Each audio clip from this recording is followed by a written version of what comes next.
Welcome to the Trucking Safety Council of BC's Trucking Safety video series, focusing on moving and lifting. This video series will provide practical information on how to safely and effectively lift, carry, push, and pull loads to reduce risk of musculoskeletal injuries, such as back and shoulder problems. Hi, I'm Dan Robinson. I'm a Canadian certified professional ergonomist. This video, Carrying and Maneuvering, provides information on how to best carry and maneuver loads safely. This includes thinking about the work situation and the load so that you can prepare for and use the best and safest handling methods for the conditions. Always go through the stop, think, act process detailed in the Preparing to Work video. Plan ahead. Use mechanical handling equipment wherever possible to assist in all work to reduce the risk. Reduce the distance that the load will need to be carried by moving the load as close to the destination as possible.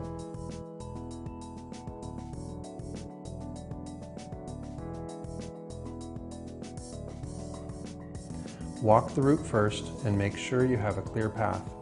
Move or clean up any obstacles or slip-trip hazards.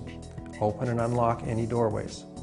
Plan for where you are going to put the load down at the destination. Identify your strategy for getting through doorways, tight spaces, or around corners ahead of time. Keep the object close to the body and close to the midline of the body to minimize strain. Use the basic techniques described in the Manual Handling Basics video. If an object is heavier on one side than the other, keep the heavy side close to your body. Select gripping points that balance the load and give you a firm grasp of the object, but that allow you to drop the object and step back if you need to. Make sure you can see over the load and that it doesn't interfere with your ability to walk. Use gloves or padding to protect yourself from contact points that place pressure on the hands or any other part of the body. For long objects, lifting alternatives include the shoulder carry. Lift from one end and walk towards the middle until you reach the balance point. Place the object on one shoulder just in front of the balance point so it wants to start tilting backward.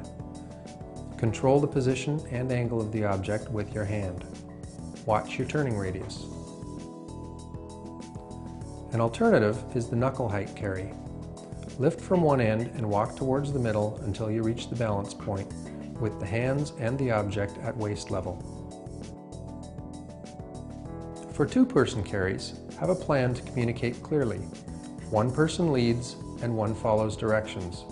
The follower confirms directions verbally. Both provide feedback on speed or hazards. It is also good to have an exit strategy that involves pre-planned communication. For example, I'm losing my grip down on 2. 1, 2, down. Have a plan to put the object down for a brief rest. Two-person carries on stairs will result in the lower person taking a larger load. Set up the carrying technique to allow the top person to lower the load slightly and the bottom person to raise the load slightly.